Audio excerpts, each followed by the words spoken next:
Doctor صاحب، جادو کی وجہ سے کون سی نفسیاتی بیماریاں جو ہیں وہ بن سکتی ہیں اور ان کا علاج ہم کیسے کر سکتے ہیں؟ سب سے پہلے تو عدنان بھائی، جادو کی وجہ سے مختلف طرح کے مسائل پیش آ سکتے ہیں۔ ان میں بیماریاں بھی ہیں، نفسیاتی بیماریاں بھی ہیں، جسمانی بیماریاں بھی ہیں، اور اس کے علاوہ مختلف مسائل بھی ہیں جو لائف میں ہمیں درپیش آ سکتے ہیں۔ تو آپ کا جو سوال نفسیاتی بیماریوں کے حوالہ سے ہے، تو اس میں سب سے پہلے تو دیکھیں کہ جادو اثر کہاں پہ کرتا ہے۔ سب سے پہلے اچھا۔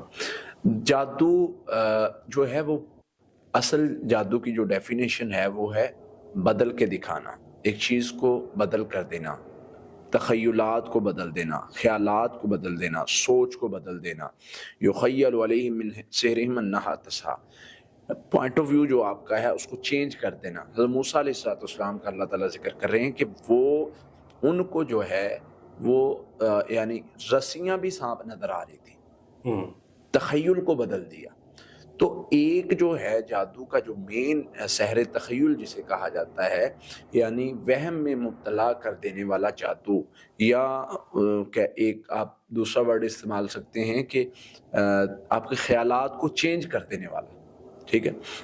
اب وہم میں اگر مبتلا کر دینے والا جادو یا وہم کی بیماری اگر جادو کی وجہ سے بنتی ہے تو میڈیکل تو اس کو او سی ڈی کہتا ہے۔ بالکل ایسے۔ آپ کسی بھی سائیکیٹرسٹ سے جب آپ کانٹیکٹ کریں گے، آپ ان سے پوچھیں گے کہ مجھے وہم کی بیماری ہے، مجھے وہم رہتا ہے دروازہ کھلا ہے، مجھے وہم رہتا ہے میرے ہاتھ خشک ہیں، مجھے وہم رہتا ہے کہ میرا وضو نہیں صحیح سے ہوا، تو اس کو ہم اپنی زبان میں تو کہتے ہیں وہم کی بیماری۔ تخیل جو ہے وہ شیطان نے خیالات بدل دیے ہیں اس کے، تو رپیٹ کرنے کی بیماری۔ تو جو سائیکیٹرسٹ ہیں وہ اس کو جو ہے وہ نام دیں گے او سی ڈی کا، obsessive compulsive disorder، اور اس میں وہ کہتے ہیں، حالانکہ احادیث میں اس کا ذکر ہے، اللہ کے نبی صلی اللہ علیہ وسلم پراپر بتایا ہے، اس جنوں اس شیطانوں کی جماعت کا بتایا ہے کہ وہ جو ہیں وہ آپ کو پراپر طور پر کنٹرول کرنے کے لیے، یا وہ آپ کو یعنی اس میں ولحان نامی جنات کی جماعت ہے جو وضو کے درمیان آپ کو وسوسہ ڈالتی ہے کہ وضو تو ہوا ہی نہیں، خشک رہ گیا، دوبارہ کرتا ہے، دوبارہ کرتا ہے، دوبارہ کرتا ہے۔ ایک تو یہ بیماری جو یعنی جادو کی وجہ سے ہو سکتی ہے۔ دوسرے نمبر پہ ہوتا ہے بھولنے کی بیماری، اچھا۔ نسیان کا مسئلہ۔ یہ ہم نے عموماً دیکھا ہے کہ جس پر جادو کا مسئلہ ہو اس کو بھولنے کا پرابلم رہتا ہے۔ اللہ کے نبی صلی اللہ علیہ وسلم کا جو معاملہ تھا، اللہ تعالیٰ نے ہمیں دکھایا، اور نبی صلی اللہ علیہ وسلم چونکہ ہر چیز میں پریکٹیکلی طور پر یعنی کام کرتے تھے، ان کا غصہ کیسا تھا، ان کا مسکرانا کیسا تھا، خوشی کیسی تھی، غمی کیسی تھی، ان کے عزیز و اقارب میں فوت ہوتا تھا تو ان کا ریئیکٹ کیا تھا، وہ روتے کتنا تھے، ان کا یعنی غم میں کتنا پریشانی تھی۔ تو وہ ساری چیزوں میں ایک یہ بھی پوائنٹ تھا کہ ان کی بیماری کیسی تھی، بیماری میں ان کا ریئیکٹ جو تھا وہ کیا تھا۔ کیا وہ بیماری میں ہماری طرح تو نہیں، مطلب جو انسان پر کیفیت آتی ہے اور وہ کمزور پڑ جاتا ہے، تو ہم نے ان سے سیکھا ہے کہ کیسے طاقت لینی بیماری میں۔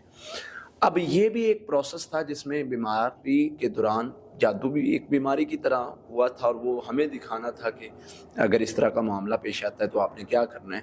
تو اس میں نبی صلی اللہ علیہ وسلم کو محسوس ہوتا تھا کہ میں نے فلاں کام کر لیا لیکن نہیں کیا ہوتا تھا۔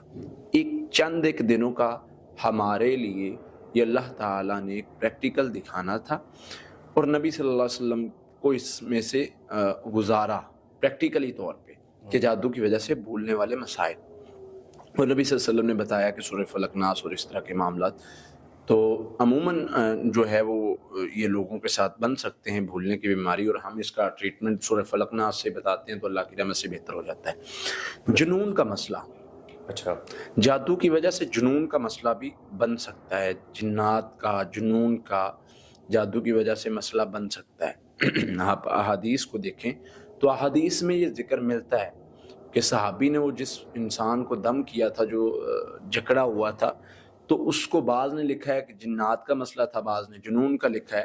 آپ کوئی بھی مسئلہ لے لیں، قرآن سے وہ نفسیاتی ہے یا روحانی ہے، بیماری کا علاج ہے، بیماری کا قرآن سے اس کا علاج ہوا ہے. اس جادو کے ذریعے پاگل کرنے کے لیے جو عمل کیا جاتا ہے، جادو کے ذریعے بیماری لگانے والا جو عمل کیا جاتا ہے وہ اسی قسم کا ہے. یعنی انسان جو ہے وہ جنون میں چلا جاتا ہے، جادو کے ذریعے جو ہے وہ اس پر اتنا زیادہ اس کے مائنڈ پر برڈن ڈالا جاتا ہے کہ وہ جو ہے وہ اس کی کیفیات بدل جاتی ہیں، سینسو سے چلا جاتا ہے. تو یہ ساری کنڈیشنز بھی جادو کی وجہ سے ہو سکتی ہیں. صحیح. جادو کی وجہ سے یہ بھی ایک نفسیاتی بیماری ہے، یعنی جنون کی کنڈیشن میں چلے جانا. اور جنون جو ہوتا ہے وہ ایک یعنی ایسی کیفیت ہے جس میں انسان جو ہے وہ آپے سے باہر ہو جاتا ہے اور اس کو پکڑنا پڑتا ہے. اللہ تعالیٰ قرآن پاک میں بھی فرماتے ہیں نا کہ الذین یاکلون الربا لا یقومون الا کما یقوم الذی یتخبطہ الشیطان من المس. جو لوگ سود کھاتے قیامت کے دن ایسے ہوں گے جیسے شیطان نے چھو کے خبتی بنا دیا. تو شیطان کے چھونے سے خبتی بننا، جن کے چھونے سے خبتی یعنی بدحواس، نیم پاگل اور اس طرح کی کنڈیشنز. اب اس سے پتہ چلتا ہے کہ جادو کے ذریعے جب جنات بھیجے جاتے ہیں اور انسان کو وہ مس کرتے ہیں تو وہ نیم پاگل اور کنڈیشنز بن سکتی ہیں. یہ قرآن و حدیث سے ہمیں مل گیا. پھر اس کے بعد ہم آتے ہیں کنڈیشنز پر کہ وسوسے کی بیماری. وسوسے کی بیماری، اب وسوسے کی بیماری بھی جادو کی وجہ سے بن سکتی ہے. اب وسوسہ ہے کیا؟ وسوسہ عموماً ہم دیکھتے ہیں کہ جب انسان کے ساتھ اس طرح کے مسائل بنتے ہیں تو وہ اس کو نا مختلف طرح کے وسوسوں میں وہ پڑ جاتا ہے. ٹھیک ہے. کہ یعنی میں نے یہ کام نہیں کیا، یہ ہو جائے گا، وہ ہو جائے گا، یہ کر دو، یہ کہہ دو. شیطان کا ایک بہت بڑا راستہ ہے الذی یوسوس فی صدور الناس من الجنۃ والناس.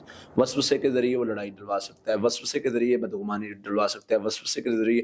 اب میڈیکل یہ کہتا ہے کہ وسوسے کی بیماری جو ہے وہ سائیکولوجیکل ایشوز ہیں. آپ کسی بھی سائیکیٹرسٹ سے اس بارے میں پوچھیں گے تو بتائے گا پراپر کہ جس کو وسوسے اوور تھنکنگ جس کو کہتے ہیں، یہ جو وسوسے کا آنا ہے یہ نفسیاتی بیماری ہے.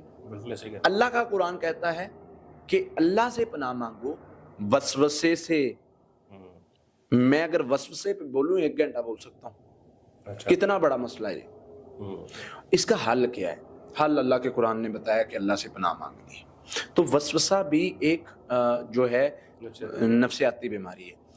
خوف ایک نفسیاتی بیماری ہے جو جادو کی وجہ سے بن سکتی ہے. یعنی جادو کی وجہ سے جنات کے ذریعے سے انسان جو ہے وہ پریشرائز ہوتا ہے. تو اس کی مختلف کنڈیشنز ہوتی ہیں. خوف پر ہم نے ٹاپک ویسے کیا بھی ہے کہ خوف ہے کیا؟ شیاطین کا داخل ہونے کا راستہ ہے. تو وہ انسان کو کنٹرول کرنے کے لیے خوف زدہ کرتے ہیں، وسوسے کا شکار کرتے ہیں اور اس طرح غصہ دلاتے ہیں. تو یہ کنڈیشنز جادو کی وجہ سے بھی ہوتی ہیں. اب یہ اس کو اگر ہم سائیکولوجیکل پوائنٹ آف ویو سے دیکھیں تو وہ ایک طرح سے یہ نفسیاتی بیماری ہے. تو ہمیں یہ پتہ چلا کہ یہ جو کنڈیشنز ہیں یہ جادو کی وجہ سے نفسیاتی بیماریاں بن سکتی ہیں اور اس کا علاج قرآن میں ذکر ہے. سورہ فاتحہ ہے جنون کا علاج، سورہ فاتحہ ہے وسوسے کا علاج، سورہ فاتحہ ہے بھولنے والی بیماری کا علاج، ساتھ میں سورہ فلق ناس کا بھی ذکر ہے. پھر اسی طرح سے ہم ان ساری نفسیاتی بیماریوں کے علاج کے لیے 4 چیزیں ذکر کرتے ہیں. سورہ فاتحہ، سورہ بقرہ کی آخری 2 آیات، آخری 3 کو درود ابراہیمی. ساری چیزوں کو آپ جو ہے وہ 11 مرتبہ لے لیں. ساتھ میں اعوذ باللہ لا قوت الا باللہ، کیونکہ غم، فکر، ڈپریشن جو ہے وہ بھی جادو جنات اور شیطانی اثر کی وجہ سے ہو سکتا ہے. اللہ فرماتے ہیں کہ شیطانی اثر اور جو اس طرح کے معاملات ہیں وہ یعنی شیطان کی طرف سے ہوتے ہیں. شیطان خوف زدہ کرتا ہے جس کی وجہ سے ڈپریشن میں چلا جاتا ہے انسان. اب وہ ڈپریشن جو ہے اس کو ختم کرنی ہے. نبی صلی اللہ علیہ وسلم نے فرمایا ایک کلمہ میں تمہیں بتاتا ہوں جو تمہیں 99 بیماریوں سے شفا دے گا. سب سے چھوٹی بیماری جو ہے وہ غم اور فکر ہے. غم اور فکر کیا؟ ڈپریشن ہے، انزائٹی ہے.